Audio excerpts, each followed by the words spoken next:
বড়ই গাছের 7টি পাতা দিয়ে আপনি ঘরে বসেই জাদু নষ্ট করতে পারবেন।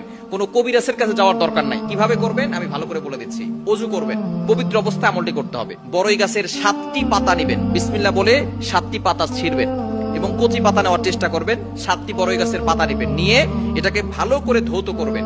ধৌত করে এরপরে এই পাতাটাকে ভালো করে আপনি পেস্ট বানাতে পারেন, অথবা এটাকে আপনি ব্লেন্ডার করতে পারেন। করে তারপরে আপনি সেটাকে ভালো করে ছেঁকে ওইখান থেকে যে পানিটা বের হবে সেই পানিটা আপনি বড় একটা বালতির ভিতরে কিছু পানি নিয়ে পানিটা ঢালবেন।